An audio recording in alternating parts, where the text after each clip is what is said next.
Dear students, कैसे हैं आप? अभी कोविड का बहुत फैलाव है, बहुत स्प्रेड हो रहा है तेज़ी से ये डिजीज़। तो बेटर है कि आप घर में रहिए और ख़ुद को सेफ रखिए।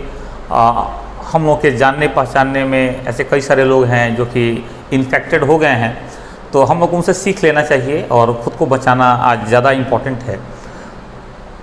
अगर हम लोग पढ़ाई की बात करें तो अभी जैसे ये वीडियो लेक्चर्स के थ्रू हम लोग चल रहे हैं, बहुत जल्दी हम लोग का अपना एक ऐप भी आ जाएगा, हम आपसे शेयर करेंगे और फिर जो 12th का सिलेबस है वो स्टार्ट हो जाएगा, वहाँ से हम लोग देखना शुरू कर देंगे। अभी के लिए जो एनिमल किंगडम कवर कर रहे हैं उसमें बेसिस ऑफ क्लासिफिकेशन, किस किस बेसिस पर क्लासिफिकेशन हुआ है उसको पढ़ लिया था, उसको देख लिया है ठीक से। आप फोकस बना के रखेंगे, ठीक है। आज से हम लोग क्लासिफिकेशन स्टार्ट करेंगे और एक एक फाइलम को, जितने भी फाइलम एनिमल किंगडम में हैं सबको एक एक करके हम लोग सेपरेट वीडियो लेक्चर्स के थ्रू उनको कवर कर जाएंगे, ठीक है ना। हमारा फोकस एग्ज़ाम पर है, हमारा फोकस जो है, हमारी पढ़ाई जो है बिल्कुल एग्ज़ाम ओरिएंटेड होनी चाहिए। कहाँ से क्वेश्चंस आते हैं उन सारे एरियाज़ को, उन सारे क्षेत्रों को हम लोग हाईलाइट करेंगे, उन पर फोकस बना के रखेंगे। आज के वीडियो लेक्चर में हम लोग फाइलम पोरीफेरा को कवर करेंगे और देखेंगे कि फाइलम पोरीफेरा का कैरेक्टर क्या है, नहीं इसमें क्या क्या हमको स्टडी करना है और कहाँ से क्वेश्चंस पूछे जाएंगे हमसे नीट में। अगर हमारा जो स्टडी का जो तरीका है हमारा, अगर वो देखा जाए तो बिल्कुल हम लोग एक फॉर्मेट में स्टडी करेंगे हर फाइलम को, ताकि क्या हो, हमको रिवीजन में परेशानी नहीं हो, एक बार बैठें और सारे फाइलम हमको क्या हो जाए, रिकॉल हो जाए। तो हमारा फोकस एरिया है, हम लोग थोड़ा देखेंगे फाइलम के बारे में कुछ सिंपल सी बातें इंट्रोडक्शन के फॉर्म में। उसके बाद से जो एनिमल्स हैं वो कहाँ प्रेजेंट होते हैं, तो हैबिट एंड हैबिटेट, फिर उनके लेवल ऑफ ऑर्गेनाइजेशन कैसा है, पोरीफेरा में जर्म्स लेयर के बारे में बात करेंगे, साइमेट्री, बॉडी साइमेट्री कैसा होता है, सीलोम है या नहीं है, इसके बारे में भी डिस्कशन करेंगे। और क्या क्या ये होता है ये सब आपको करा दिया है, तो आप वहाँ से रिवीजन के फॉर्म में देखिएगा। बॉडी फॉर्म कैसा होता है, इसमें कैनाल सिस्टम क्या है, ये बहुत इंपॉर्टेंट है, इसको हम लोग वीवीआई लगा कर रखेंगे।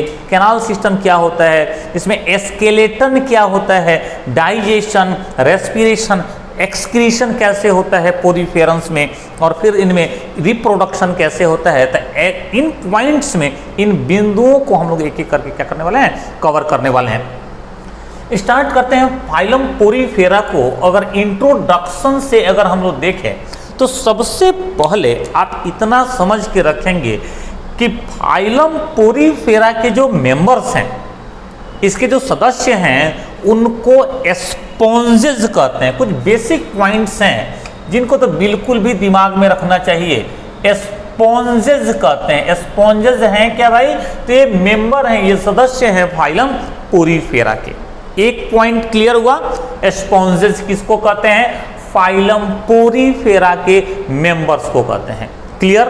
अब सुनो, कहते हैं कि अभी जो फाइलम पोरीफेरा, जो किंगडम एनिमेलिया का जो फर्स्ट फाइलम हम लोग स्टडी कर रहे हैं, ये वास्तव में एनिमल किंगडम का मोस्ट प्रिमिटिव फाइलम, या ये बोलो कि जो स्पॉन्जेस हैं वो मोस्ट प्रिमिटिव एनिमल्स हैं, मोस्ट प्रिमिटिव एनिमल्स हैं।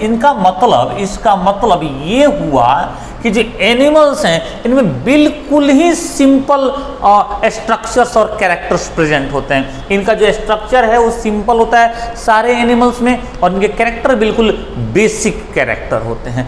मोस्ट प्रिमिटिव एनिमल्स अगर आपसे पूछे किस फाइलम के होते हैं, आप क्या बोलेंगे, आप बताइएगा कि भाई most primitive animals phylum Porifera के होते हैं, या स्पॉन्जेज मोस्ट प्रिमिटिव एनिमल्स होते हैं। इतना समझ में आ गया आपको, ठीक, कि स्पॉन्जेस जो मेंबर्स हैं फाइलम पोरीफेरा के उनको कह रहे हैं, और ये मोस्ट प्रिमिटिव एनिमल्स होते हैं, ठीक है ना। अब समझना, अब ये जो स्पॉन्जेस हैं, मोस्टली जो स्पॉन्जेस हैं वो मूव नहीं करते हैं, ठीक है ना, ये मूव नहीं करते हैं, स्टैटिक होते हैं, एक जगह फिक्स रहते हैं, सरफेस पर फिक्स्ड रहते हैं। नहीं तो हम बोलेंगे कि ये कैसे होते हैं, ये सेसाइल होते हैं। सेसाइल होने का मतलब है कि ये स्टैटिक होते हैं, फिक्स्ड रहते हैं, एक जगह से दूसरे जगह मूव नहीं कर सकते हैं, सेसाइल होते हैं। ये वर्ड्स आपको छोटे छोटे वर्ड जो है इंट्रोडक्शन के फॉर्म में याद रखना है। नहीं, फाइलम पोरीफेरा या जो स्पॉन्जेस हैं उनके स्टडी को पाराजूलॉजी कहते हैं। पाराजूलॉजी याद रहे तो ठीक, नहीं याद रहे तो भी कोई बात नहीं है। Parazoology is the study of sponges. Sponges के स्टडी को पाराजूलॉजी कहते हैं। बस इतना सा बात याद रखना है, ठीक है। एक एक करके हर छोटे छोटे पॉइंट को आराम से हम लोग डिस्कस करेंगे क्लास के फॉर्म में। बिल्कुल परेशान नहीं होना है, बस आप क्या रहिए, आप बने रहिए वीडियो में। Sponges, most primitive animals, sessile, parazoology, ये हमको वर्ड्स मिले। देखो अगर तो जो फाइलम पोरीफेरा है एनिमल किंगडम का, ऐसे तो एनिमल्स के स्पीसीज का नंबर, संख्या इस अर्थ पर सबसे ज़्यादा है। पोरीफेरन्स जो हैं, जो स्पॉन्जेस हैं, उनके ऑलमोस्ट लगभग 5000 स्पीसीज उनके देखे गए हैं, या बोलो कि डिस्कवर्ड है। लगभग 5000 स्पीसीज को डिस्कवर किया गया है, ठीक है ना। कहाँ मिलते हैं ये जो ऑर्गेनिजम्स हैं वो कहाँ मिलते हैं? कहता है कि सब के सब कहाँ मिलते हैं? मोस्टली कहाँ मिलते हैं? तो ये मिलते हैं पानी में, वाटर में। They are aquatic. ये होते कैसे हैं? एक्वेटिक होते हैं, ये वाटर में मिलते हैं, एक्वेटिक होते हैं, ठीक है ना। अब इसमें भी, वाटर में भी ज्यादातर जो स्पॉन्जेस हैं वो मेराइन होते हैं या मैरीन होते हैं। मेरीन होते हैं मतलब साल्टी वाटर में मिलते हैं। ऐसे वाटर बॉडीज मिलते हैं जिनकी सैलिनिटी हाई है, ओशन में मिलते हैं, नहीं, और कहाँ मिलते हैं? सीज में मिलते हैं, नहीं, समुद्र में मिलते हैं, महासागर में मिलते हैं। ये मेराइन होते हैं। मोस्टली, अधिकांश जो है वो मेराइन ही होते हैं। क्लियर है? कुछ हैं जो कि फ्रेश वाटर बॉडीज में भी प्रेजेंट होते हैं, फ्रेश वाटर में भी प्रेजेंट होते हैं। नहीं, और फ्रेश वाटर का मतलब होता है रिवर का वाटर, पॉन्ड का वाटर, जिसमें साल्ट कंसंट्रेशन लो है, कम है, सैलिनिटी इसकी लो है, नहीं, तो उसको फ्रेश वाटर बोलते हैं। यहाँ फ्रेश वाटर का मतलब आप जो है वो बिस्लरी का वाटर मत समझ लीजिएगा, किनले का वाटर मत समझ लीजिएगा। फ्रेश वाटर, फ्रेश वाटर मतलब यहाँ पे क्या लेना है हमको? पॉन्ड का वाटर, रिवर का वाटर। चलिए, तो एक्वेटिक होते हैं, इतना बात हम लोग को समझ में आया। अब आगे अगर हम देखें कि जो स्पॉन्जेस हैं, अब पोरीफेरा ना बोल करके स्पॉन्जेस बोलें, तो जो स्पॉन्जेस हैं इनमें लेवल ऑफ ऑर्गेनाइजेशन क्या है? लेवल ऑफ ऑर्गेनाइजेशन मतलब क्या ये cellular level of organisation show करते हैं, या टिश्यू लेवल ऑर्गेनाइजेशन शो करते हैं, या फिर बोलें कि भाई ऑर्गन और ऑर्गन सिस्टम ऑर्गेनाइजेशन होता है? तो बिल्कुल प्रिमिटिव है ये। नहीं, इनमें कौन सा लेवल ऑफ ऑर्गेनाइजेशन होता है? तो हम लोग बोलेंगे कि सेलुलर लेवल ऑर्गेनाइजेशन प्रेजेंट होता है। नहीं, सेल एग्रीगेशन होता है, सेल का झुंड होता है, समूह होता है, लेकिन टिश्यू फॉर्मेशन नहीं होता है। लिखेंगे no tissue formation, tissue formation नहीं होता है, ठीक है। टिश्यू फॉर्मेशन नहीं होता है। आराम से एक एक पॉइंट को समझते चलिए, एक बार टाइम लगाइए और पूरे टॉपिक को इजीली क्या करिए? मेमोराइज कर दिए, सबको आसानी से क्या कर जाइए? याद कर जाइए। तो लेवल ऑफ ऑर्गेनाइजेशन कैसा? तो cellular level organisation, tissue formation नहीं है, नो टिश्यू फॉर्मेशन हम लोगों ने लिखा है। चलिए आगे मूव करते हैं। इस फाइलम के डिफरेंट कैरेक्टर्स को स्टडी कर रहे हैं हम लोग। जर्म लेयर्स देखते हैं। जर्म लेयर्स याद करो, बोला था कि इम्ब्रायोनिक डेवलपमेंट के टाइम में, इम्ब्रियो के विकास के समय में गैस्ट्रूला से जर्म लेयर्स डेवलप होते हैं। कौन कौन से जर्म लेयर्स? तो 3 जर्म लेयर्स होते हैं। नहीं, एक्टोडर्म, इंडोडर्म, मेसोडर्म। अब कुछ ऐसे एनिमल्स हैं जिनमें सिर्फ 2 जर्म लेयर्स होते हैं। कौन कौन से?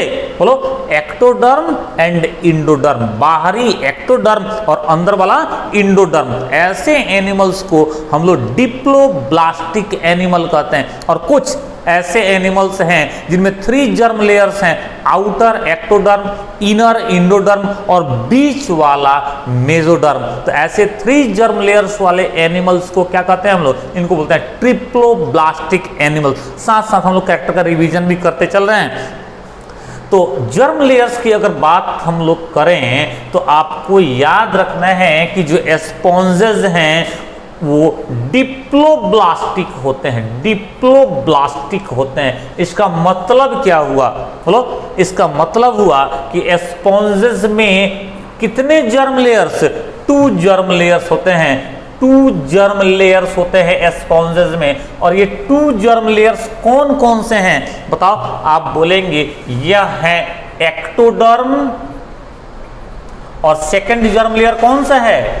इंडोडर्म। एक्टोडर्म और इंडोडर्म ये 2 जर्म लेयर्स हैं, ठीक है ना? याद रखना है डिप्लोब्लास्टिक होते हैं ये। साइमेट्री की बात करो, साइमेट्री, बॉडी साइमेट्री कैसा होता है?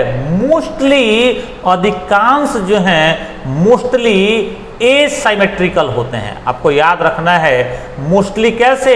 एसाइमेट्रिकल, मतलब इनके बॉडी को आप किसी भी तरह से 2 इक्वल हाफ्स में, 2 भागों में डिवाइड नहीं कर सकते हैं। नहीं, कुछ एक्सेप्शंस हैं, जैसे साइकोन जो है, साइकोन एक स्पॉन्ज है, यह रेडियली साइमेट्रिकल होता है, ठीक है ना? But mostly they are asymmetrical. ज्यादा करके कैसे होते हैं? एसिमेट्रिकल होता है। इरेगुलर बॉडी फॉर्म होता है, अनियमित आकार का बॉडी होता है। उनको किसी भी तरीके से आप 2 बराबर भाग में कट नहीं कर सकते हैं, काट नहीं सकते हैं, ठीक है? चलो, अगला जो इंपॉर्टेंट पॉइंट है, अगर उसको कवर करो तो सीलोमिया बॉडी कैविटी, सीलोमिया बॉडी कैविटी, बॉडी कैविटी इनमें एब्सेंट होता है, ध्यान रखना है।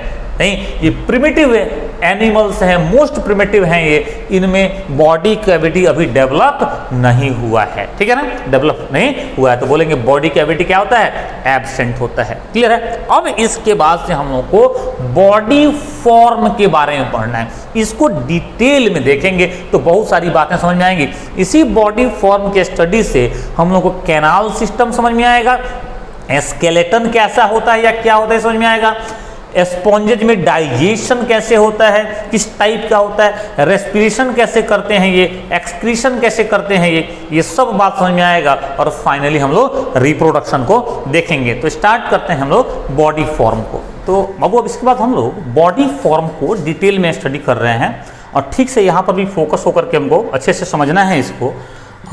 इस बॉडी फॉर्म को ऊपर में यहाँ से समझना स्टार्ट करते हैं। अगर एक सिंपल स्ट्रक्चर वाला स्पॉन्ज हम लोग स्टडी करें, साइकोन जैसे, उसका एक पार्ट ही ड्रॉ करें अगर हम लोग, तो जैसे मान लो कि कोई सरफेस है, रॉक सरफेस है, चट्टान का सतह है, रॉक सरफेस ऐसे, इस रॉक सरफेस पर अब मान लो कोई स्पॉन्ज है जो इस टाइप से प्रेजेंट है, ठीक है? क्या है, आप जब इसको देखेंगे तो इसके बॉडी सरफेस पर ढेर सारा छोटा ऐसे पोर दिखाई देगा आपको। आप इस पर छोटे छोटे पोर्स को ऑब्जर्व करेंगे, आप इसको देखेंगे तो इसका मतलब ये हुआ कि अगर पूछा जाए एग्जाम में कि भाई वो कौन से एनिमल्स हैं या किस फाइलम के एनिमल्स हैं जो पोर बियरिंग हैं, जिनमें पोर्स प्रेजेंट होते हैं, तो आप क्या बोलेंगे? स्पॉन्जेस होते हैं या फाइलम पोरीफेरा के मेंबर्स होते हैं या एनिमल्स होते हैं। ये जो बॉडी में ढेर सारे पोर्स हैं छोटे छोटे, इन छोटे पोर्स को हम लोग ऑस्टिया कहते हैं। ऑस्टिया, ये याद रखना है। ऑस्टिया प्लुरल हो गया, एक सिंगल पोर को ऑस्टियम कह सकते हैं, सिंगुलर फॉर्म ऑस्टियम। एक पोर होगा तो ऑस्टियम, और कई सारे पोर्स होते हैं तो उनको हम क्या बोलते हैं? ऑस्टिया कहते हैं। अब क्या है, इस ऑस्टिया के द्वारा, इस ऑस्टिया के थ्रू वाटर बाहर से इस एनिमल के बॉडी में इंटर करता है, प्रवेश करता है, और फिर अंदर से क्या होता है? बाहर की तरफ निकल जाता है एक बड़े ओपनिंग से। ये वाला जो ओपनिंग हम लोग ड्रॉ किए हैं, बनाए हैं, इसको हम लोग ऑस्कुलम कहेंगे। ऑस्कुलम, इसका मतलब है कि 2 टाइप का हमको ओपनिंग मिला, 2 टाइप का हमको पोर मिला। कहां पर? इस स्पॉन्ज के बॉडी में एक जो छोटे छोटे ढेर सारे पोर्स हैं, न्यूमरस पोर्स हैं, उनको ऑस्टिया कहे, और जो सिंगल ओपनिंग है जिससे वाटर बाहर निकलता है उसको ऑस्कुलम कहा, ठीक है? धीरे धीरे करके इसके स्ट्रक्चर को और डिटेल में समझने का कोशिश किया जाए। अब इस स्ट्रक्चर को हम लोग थोड़ा और क्लियर देखें अगर हम लोग इसके वाल का स्टडी करें तो कुछ ऐसा डायग्राम बन के आता है। देखना भी बस, जैसे इसमें मेनली 2 वॉल्स मिलेंगे, 2 वॉल मिलेंगे, और इन्हीं वॉल्स के बीच में क्या प्रेजेंट रहेगा, पोर प्रेजेंट रहता है। ऐसे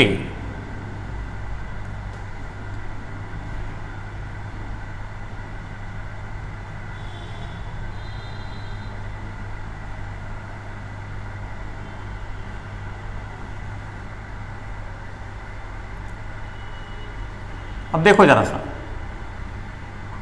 ये जो हम लोग ड्रॉ कर रहे हैं ये ओपनिंग, यही क्या है, यही ऑस्कुलम है। ये ओपनिंग जो ड्रॉ कर रहे हैं क्या है, ऑस्कुलम है। और ये जो पोर्स हम लोग वॉल में बना रहे हैं, यही पोर्स क्या है, ये पोर है, ये पोर है ऑस्टिया, नहीं ये पोर क्या है, ऑस्टिया। अब ये पूरे बॉडी सरफेस में रहेंगे, हम लोग इस साइड से भी ड्रॉ कर देते हैं, ये पूरे बॉडी सरफेस में प्रेजेंट होंगे। ऐसे करके हम लोग ड्रॉ कर लेते हैं।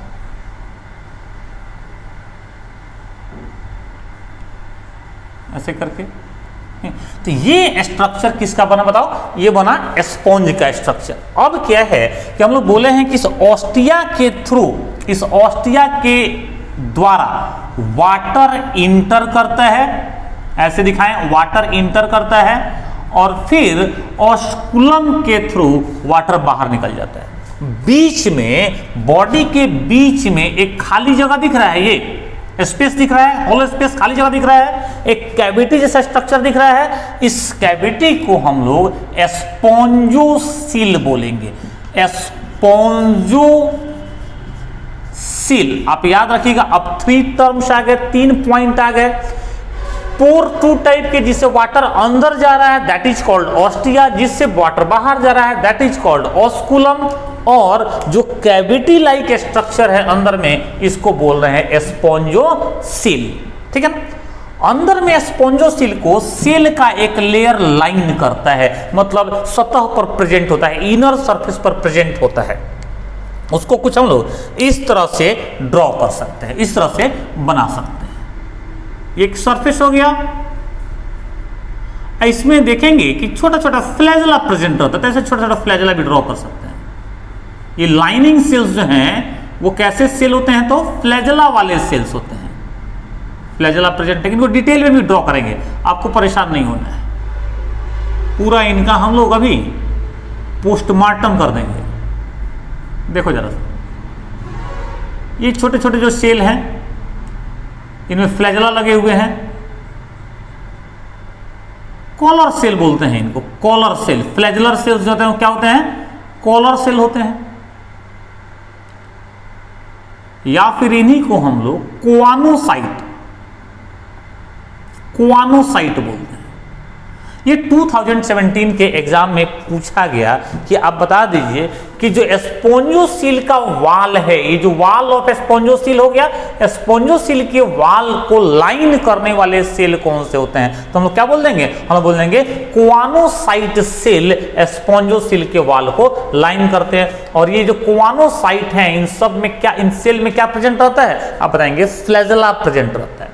थोड़ा सा वाल के अंदर में अब सेल का अरेंजमेंट कैसा है इसको समझते हैं। मान लेते हैं कुछ टाइम के लिए बाबू, कुछ टाइम के लिए मान लेते हैं कि इतना सा स्ट्रक्चर, जैसे मान लो ये वाला स्ट्रक्चर है, इतना सा स्ट्रक्चर हम लोग स्टडी करते हैं, किसके लिए, इसके वाल में सेल के अरेंजमेंट को स्टडी करने के लिए, समझने के लिए।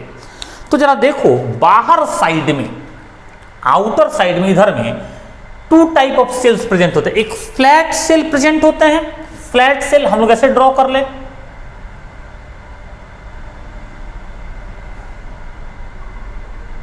ऐसे ये फ्लैट सेल्स प्रेजेंट होते हैं। और इस फ्लैट सेल के साथ साथ पोर बनाने वाले कुछ ओवल सेल्स प्रेजेंट होते हैं, पोर बनाने वाले ओवल सेल्स प्रेजेंट होते हैं। अब देखना जरा सा, जो फ्लैट सेल्स हैं, देखो ये बाहर वाले वाले बना रहे हैं, जो फ्लैट सेल्स हैं उनको बोलते हैं हम लोग पिनोसाइट्स, नहीं पिनोसाइट्स। और जो पोर बनाने वाले सेल हैं, ऑस्टिया बनाने वाले सेल हैं, उनको बोलते हैं पोरोसाइट्स। अब ऐसे ऐसे ही अरेंजमेंट रहेगा, इधर भी हम लोग बना देंगे। ये मान लो कि ये फ्लैट सेल्स हैं बाहर वाले, ऐसे इनके अंदर का साइटोप्लाज्म हम लोग ड्रॉ कर सकते हैं। नहीं, अब फिर ऐसे ही क्या रहेंगे प्रेजेंट, बताओ, फिर प्रेजेंट रहेंगे ये ओवल शेप जिनको सेल, जिनको हम लोग पोरोसाइट कह रहे हैं, ऐसे करके ये पोरोसाइट। तो ऐसे ही अरेंजमेंट रहता है इनमें सेल्स का, ठीक है ना। ये बाहर में, बाहर का एक लेयर बनाते हैं, देखो ये आउटर लेयर फॉर्म करते हैं, और इस आउटर लेयर को ही हम लोग बोलने लगते हैं क्या, तो पिनोडर्म। आउटर लेयर इज कॉल्ड पिनोडर्म, ठीक है ना। चलो पिनोडर्म। अब क्या है, थोड़ा सा करेक्शन, ये जो पिनोसाइट्स हैं असल में इनको पिनाकोसाइट लिखे हैं हम लोग, पिनाकोसाइट्स। पिनाकोसाइट्स और पोरोसाइट्स ये टू टाइप के सेल मिलकर के क्या करते हैं, एक आउटर लेयर बनाते हैं जिसको पिनोडर्म कर रहे हैं, या इसको लोग पिनाकोडर्म, इसको भी लिख दिया जाए पिनाकोडर्म। ये पिनाकोडर्म आउटर लेयर। पिनाकोसाइट के बारे में स्पेशल बात क्या बोला है, ये सेल कैसे होते हैं, दे आर फ्लैट सेल्स, और ये सेल कैसे होते हैं, they are oval in shape, oval cells होते हैं, ठीक है ना। ऐसा ही स्ट्रक्चर रहेगा चारों तरफ से। अब इसके अंदर में जो सेल लगे होते हैं, इनके अंदर वाले जो सेल होते हैं, वो सेल कुछ इस टाइप से होते हैं। इनमें कॉलर प्रेजेंट होता है, कॉलर लाइक स्ट्रक्चर प्रेजेंट होता है, और इसी में कॉलर में एक फ्लैजला लगा रहता है। अब ये ढेर सारे, ये पूरा लाइनिंग कर रहे हैं, तो ये ढेर सारे होंगे, हम लोग ऐसे ड्रॉ कर सकते हैं। कॉलर प्रेजेंट है और देखो इसमें फ्लैजला लगा हुआ है, नहीं, कॉलर प्रेजेंट है और इसमें फ्लैजला लगा हुआ है, ऐसे ही। तो देखो लेयर का फॉर्मेशन हो जा रहा है,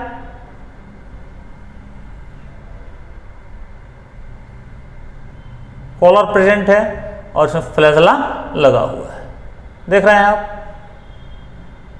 कॉलर प्रेजेंट है, फ्लैजला लगा हुआ है। तो चारों तरफ से ऐसे ही सेल लगे हुए रहते हैं। इन सेल्स को, ये जो सेल हैं, ये वाले सेल, इनको हम लोग बोल देंगे क्वानोसाइट्स। जो इनर लाइनिंग फॉर्म कर रहे हैं सेल्स, इनको क्या कर रहे हैं, क्वानोसाइट्स। तो देखो ना, एक जो लाइनिंग वाला जो लेयर बना, जो अंदर वाला लेयर बना, ये वाला जो क्वानोसाइट बना रहे हैं, इनको कह देंगे हम लोग क्वानोडर्म। मतलब टू लेयर्स हो गए। Outer layer is called pinacoderm which is formed by pinacocytes and porocytes. ये टू टाइप के सेल से पिनाकोडर्म बना। और जो इनर लेयर बना वो क्वानोसाइट, सेल का नाम क्वानोसाइट हो गया, जिसमें कि कॉलर प्रेजेंट है। इस स्ट्रक्चर को हम लोग बोल देंगे फ्लैजला। सिंगल फ्लैजला है तो फ्लैजलम कह देंगे। और इस सेल में, पिनाकोसाइट में लगा क्या हुआ है, कॉलर लगा हुआ है, इसको कॉलर सेल भी बोल सकते हैं।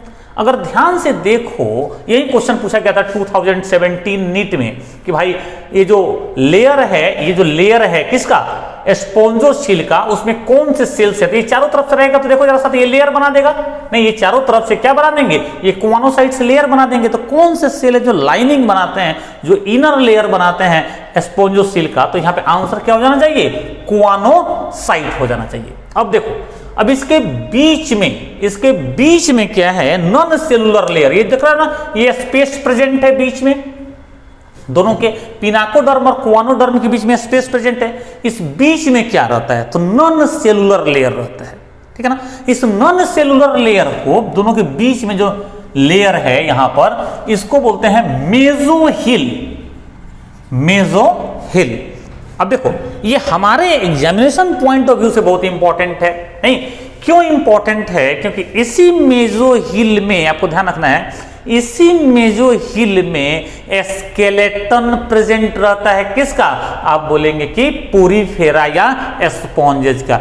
स्केलेटन का मतलब यह है कि इस स्पेस में क्या होते हैं, तो कुछ प्रोटीन से बने हुए, स्पॉन्जिन प्रोटीन से बने हुए फाइबर्स होते हैं, जिसको हम लोग स्पॉन्जिन फाइबर्स बोल सकते हैं। नहीं, स्पॉन्जिन फाइबर्स प्रेजेंट होते हैं इस बीच वाले स्पेस में।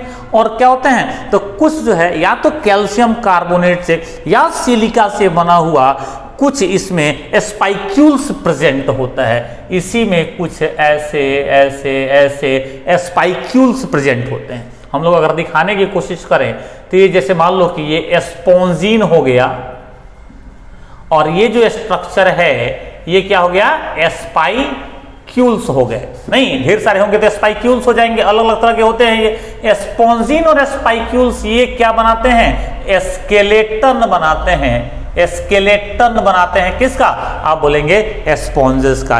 स्केलेटन कहां प्रेजेंट होता है, आप बोलेंगे मेसोहिल में प्रेजेंट होता है। मेसोहिल है क्या, तो जो पोरीफेरा या स्पॉन्जेस हैं उनके आउटर लेयर मतलब पिनाकोडर्म और इनर लेयर क्वानोडर्म के बीच का नॉन सेलुलर स्पेस है।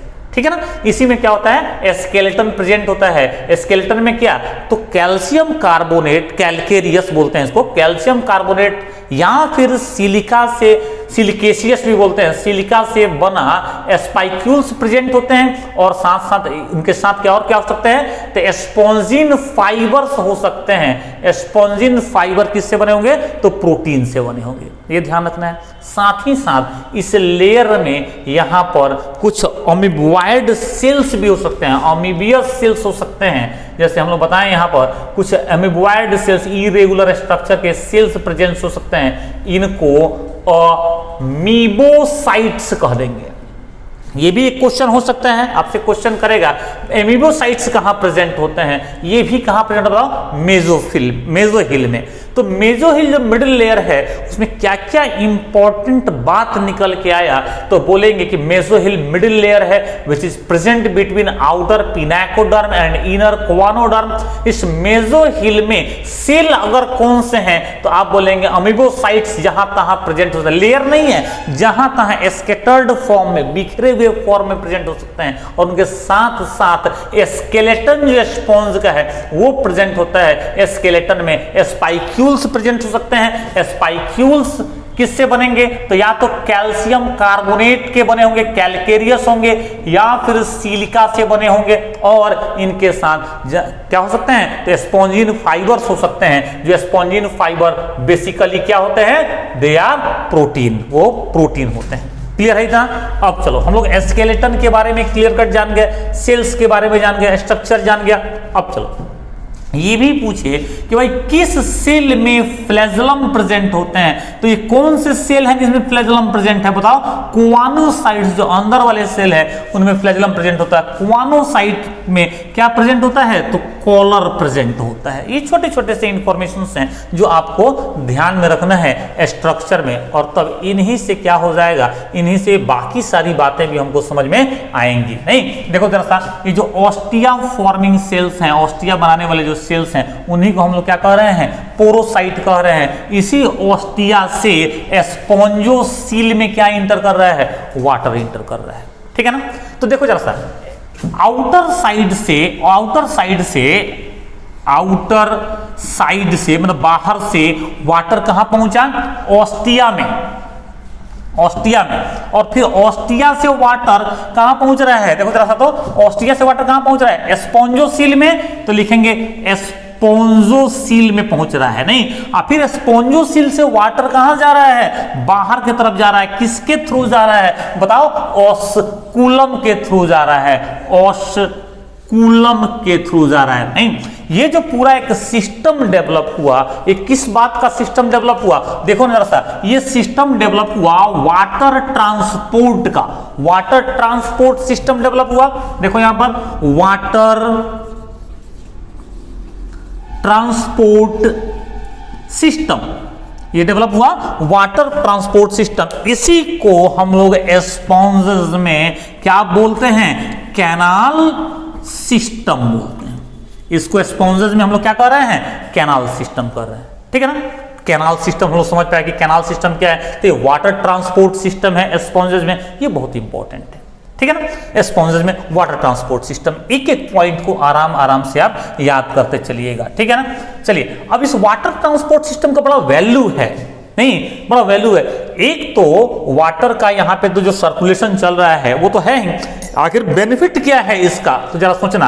कोई भी अगर एनिमल बॉडी है, कोई भी एनिमल है, तो ये तय है कि वो एनिमल है तो उसमें रेस्पिरेशन तो होगा, बोलो उसमें रेस्पिरेशन होगा, कैसे होगा, गैसियस एक्सचेंज कैसे होगा, ऑक्सीजन कहां से आएगा, CO2 कैसे जाएगा। तो जैसे बाहर से वाटर इंटर करता है स्पॉन्जोसील में, तो ये सब तो सेल है ना, इनके सरफेस से, बॉडी सरफेस से या प्लाज्मा मेम्ब्रेन इसको कह सकते हैं, इन सेल के प्लाज्मा से क्या होता है, ऑक्सीजन एब्जॉर्ब होता है। ये प्लाज्मा के जो सेल के जो प्लाज्मा मेम्ब्रेन है, जैसे बोलो कि जो ऑर्गेनिज्म का जो बॉडी सरफेस है वो क्या करता है, जो बाहर से वाटर आ रहा है उसमें डिजॉल्व ऑक्सीजन को एब्जॉर्ब कर लेता है, और साथ साथ क्या करता है, उसी में जो CO2 वगैरह है उसको छोड़ देता है। बॉडी से ये क्या होता है, फिर वाटर के साथ ही बाहर निकल जाता है। तो एक फंक्शन जो जुड़ा हुआ है किससे, कैनाल सिस्टम से, दैट इज रेस्पिरेशन। रेस्पिरेशन जुड़ा हुआ है उससे, ठीक है ना। सेकंड जो इंपॉर्टेंट फंक्शन है दैट इज एक्सक्रीशन। कोई सा भी एनिमल होगा तो जो उसमें मेटाबॉलिक वेस्ट है, जो वेस्ट मटेरियल, उसको बॉडी से बाहर निकालेगा नहीं, कैसे निकालेगा, कहता है कि यही जो वाटर ट्रांसपोर्ट हो रहा है कैनाल सिस्टम के थ्रू, इसी में क्या होता है, एक्सक्रीटरी प्रोडक्ट डिसॉल्व हो जाता है, घुल जाता है और बाहर निकल जाता है। नहीं, वहां भी सपोर्ट कर रहा है कैनाल सिस्टम। आपको एक पॉइंट जो याद रखना है यहां पर कि भाई एक्सक्रीटरी प्रोडक्ट होता क्या है मेनली यहां पर, किसमें, पोरीफेरा में या स्पॉन्जेस में, आप बोलेंगे अमोनिया होता है।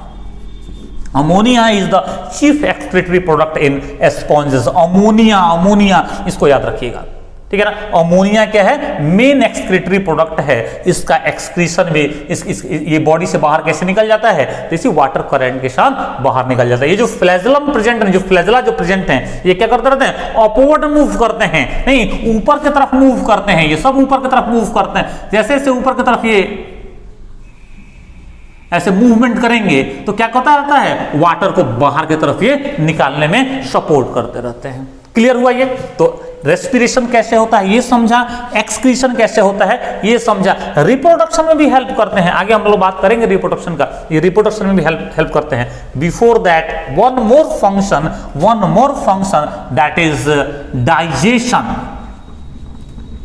डाइजेशन कैसे होता है, नहीं तो जो फूड हैं वो जो वाटर करंट के साथ फूड आते हैं उनको क्या करता है, ये कैप्चर करता है, इनगल्फ करता है, इस वॉल से चिपक जाते हैं और फिर फूड को क्या करता है, अंदर कर, होलोजोइक न्यूट्रिशन तो होता ही है एनिमल्स में, नहीं फूड को क्या करते हैं, वो पकड़ लेते हैं, अपने अंदर कर लेते हैं, तो होलोजोइक न्यूट्रिशन होता है।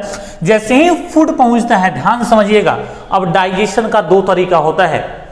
नहीं, जो एडवांस एनिमल्स हैं जैसे हम लोग हैं, तो हमारे में फूड के डाइजेशन के लिए प्रॉपर क्या प्रेजेंट है, तो हमारे में proper alimentary canal tube present है, एलिमेंट्री कैनाल प्रेजेंट है, और इसी एलिमेंट्री कैनाल में फूड आता है और उसका डाइजेशन हो जाता है। नहीं, एलिमेंट्री कैनाल में जब भी डाइजेशन होगा, याद करिए सेल के बाहर होगा, नहीं ट्यूब में होगा, इसको बोलते हैं एक्स्ट्रा सेलुलर डाइजेशन।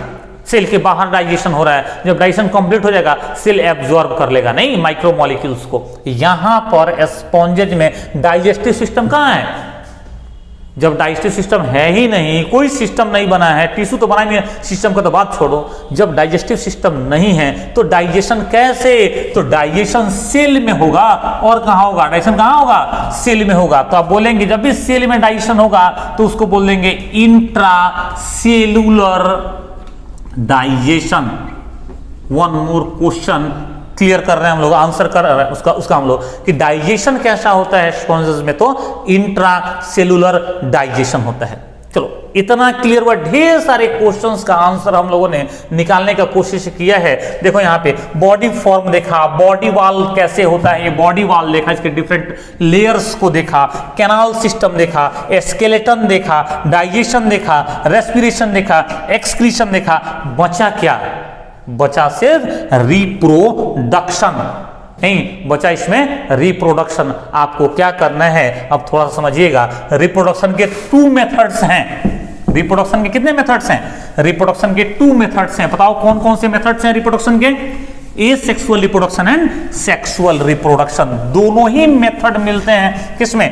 दोनों मेथड मिलते हैं स्पॉन्जेस में या पोरीफेरा में। Sponges can reproduce by asexual methods, asexual reproduction भी होता है इनमें, एसेक्सुअल रिप्रोडक्शन इज देयर, इनमें सेक्सुअल रिप्रोडक्शन भी होता है। थोड़ा सा समझा जाए नहीं, एसेक्सुअल रिप्रोडक्शन किस किस मेथड से होता है ध्यान सुनना। जब सिंगल पेरेंट एक ही बॉडी से नया ऑर्गेनिज्म प्रोड्यूस हो जाए, एक ही बॉडी से नया ऑर्गेनिज्म जन्म ले तो ऐसे रिप्रोडक्शन के मेथड को हम लोग एसेक्सुअल रिप्रोडक्शन कहते हैं। एसेक्सुअल रिप्रोडक्शन के कई मेथड्स होते हैं, 12th में डिटेल में कवर करना है। अभी इतना समझना कि भाई जो स्पॉन्जेस हैं उनमें एसेक्सुअल रिप्रोडक्शन का एक मेथड है बडिंग। बडिंग में क्या होता है कि जो ऑर्गेनिज्म बॉडी है उससे एक छोटा सा पार्ट बाहर निकलता है, ये टूट के अलग होता है और नए ऑर्गेनिज्म में डेवलप हो जाता है। प्रोसेस को बोलते हैं बडिंग। नहीं, और क्या होता है भाई? तो बोलता है कि फ्रेगमेंटेशन होता है। फ्रेगमेंटेशन होता है स्पॉन्जेस में, मतलब बॉडी जो है वो कई पार्ट में टूटता है और टूटने के बाद हर पार्ट से नया नया स्पॉन्ज डेवलप हो जाता है। तो fragmentation is one of the method of asexual reproduction in sponges. Fragmentation होता है। और अनफेवरेबल कंडीशन में स्पेशल विशिष्ट स्पेसिफिक टाइप के इंटरनल बड बोलते हैं। इस बॉडी के अंदर में ढेर सारे बड बनते हैं, इंटरनल बड बनते हैं, जिनको हम लोग जेम्यूल बोलते हैं। जेम्यूल फॉर्मेशन, जेम्यूल बनता है और उस जेम्यूल से क्या होता है फिर फेवरेबल कंडीशन में उस जेम्यूल से नए स्पॉन्जेस डेवलप हो जाते हैं। तो ये मेथड किसका हो बताओ? एसेक्सुअल रिप्रोडक्शन का। बडिंग से होता है, फ्रेगमेंटेशन से होता है, जेम्यूल फॉर्मेशन से होता है। सब आपको ठीक से याद कर लेना है। सब बैठ करके आराम से एनसीईआरटी पढ़ के नोट्स बना लेने हैं आपको। नहीं, यहां से वीडियो लेक्चर्स को पॉज कर करके नोट्स बना लेना है। लास्ट पॉइंट सेक्सुअल रिप्रोडक्शन पर हम लोग आते हैं। आपको ध्यान रखना है कि जो स्पॉन्जेस होते हैं वो हर्माफ्रोडाइट होते हैं। हर्माफ्रोडाइट होते हैं। हर्माफ्रोडाइट ऐसे एनिमल्स को बोलते हैं या ऑर्गेनिजम्स को बोलते हैं जिनमें मेल रिप्रोडक्टिव ऑर्गन और फीमेल रिप्रोडक्टिव ऑर्गन दोनों सेम बॉडी में होता है। मतलब मेल गैमेट और फीमेल गैमेट दोनों एक ही बॉडी में बनते हैं। ठीक है ना? तो ये कैसे होते हैं? जो आपको पॉइंट याद करना है वो याद करना है कि स्पॉन्जेस कैसे होते हैं। स्पॉन्जेस हर्माफ्रोडाइट होते हैं। हर्माफ्रोडाइट क्या होते हैं? कैसे एनिमल्स होते हैं? तो ऐसे एनिमल जिनमें मेल गैमेट और फीमेल गैमेट दोनों सेम बॉडी में बनता है, नहीं, हर्माफ्रोडाइट होते हैं। लेकिन ध्यान रखना है कि जो फर्टिलाइजेशन है वो सेल्फ फर्टिलाइजेशन नहीं है। सेल्फ फर्टिलाइजेशन का मतलब हुआ कि इस स्पॉन्ज बॉडी में सपोज करते हैं, मान लेते हैं हम लोग कि स्पॉन्ज बॉडी में कहीं पर एक पार्ट जो है वो एग बना रहा है, अंडाणु बना रहा है, और दूसरा पार्ट जो है मेल गैमेट बना रहा है, शुक्राणु या स्पर्म बना रहा है। तो अगर यही दोनों आपस में जुड़ जाएं, फ्यूज कर जाएं और जाइगोट बना लें तो बोलेंगे कि सेल्फ फर्टिलाइजेशन हुआ। नहीं, आपको ध्यान रखना है दोनों टाइप के गैमेट तो बनते हैं स्पॉन्जेस में, लेकिन सेल्फ फर्टिलाइजेशन नहीं होता है। पूछेगा क्यों नहीं होता है? आप बताएंगे कि चूंकि एग का फॉर्मेशन अलग टाइम में, स्पर्म का फॉर्मेशन अलग टाइम होता है, दोनों अलग अलग टाइम बनते हैं, इसलिए सेल्फ फर्टिलाइजेशन नहीं होता है। बात समझ आया? तो क्या होगा बताओ? तो होगा क्रॉस फर्टिलाइजेशन। नहीं, टू डिफरेंट स्पॉन्ज बॉडी से दो अलग अलग टाइप के गैमेट बनेंगे, मेल गैमेट किसी और का, फीमेल गैमेट किसी और का, और दोनों का फर्टिलाइजेशन होगा। लेकिन फर्टिलाइजेशन हमेशा इंटरनल होगा, बॉडी के अंदर होगा। नहीं, वाटर करंट के थ्रू क्या होता है? गैमेट आते हैं मेल गैमेट, और फर्टिलाइजेशन कहां होता है? तो बॉडी के अंदर होता है। तो फर्टिलाइजेशन कैसा? तो बोलोगे इंटरनल। इंटरनल। एक तो बोला कि क्रॉस फर्टिलाइजेशन होगा, दूसरा कैसा फर्टिलाइजेशन होगा? इंटरनल फर्टिलाइजेशन होगा। नहीं, फर्टिलाइजेशन होता है इंटरनल, ये बात ध्यान रखना है। डेवलपमेंट कैसा? डेवलपमेंट कैसा इनमें? नहीं, अब जब फर्टिलाइजेशन हो गया, जाइगोट बन गया, फिर आगे जब ऑर्गेनिज्म डेवलप होगा तो डेवलपमेंट कैसा? डायरेक्ट या इनडायरेक्ट? आपको बताया है डेवलपमेंट 2 टाइप का, एक डायरेक्ट डेवलपमेंट और सेकंड कौन सा? तो इनडायरेक्ट डेवलपमेंट। डायरेक्ट डेवलपमेंट में बताओ कौन सा? डायरेक्ट डेवलपमेंट में सीधा एम्ब्रियो किस में डेवलप हो जाएगा, तो ऑर्गेनिज्म बॉडी में डेवलप हो जाएगा। मतलब जैसा पेरेंट का बॉडी है वैसा ही ऑफस्प्रिंग का बॉडी दिखना शुरू हो जाएगा। ये डायरेक्ट डेवलपमेंट है। इनडायरेक्ट डेवलपमेंट में बीच का इंटरमीडिएट स्टेज भी आता है, जैसे कि लार्वा स्टेज आता है। आपको याद रखना है कि स्पॉन्जेस में डेवलपमेंट कैसा, इनडायरेक्ट डेवलपमेंट कैसा, इनडायरेक्ट। इसका मतलब है इसमें लार्वा वाला स्टेज आता है और तब जाके इनका फाइनल डेवलपमेंट होता है। तो ये सारे पॉइंट जो है वो फाइलम पोरीफेरा के थे। स्पॉन्जेस के बारे में हम लोगों ने डिटेल में हर बात को कवर किया है।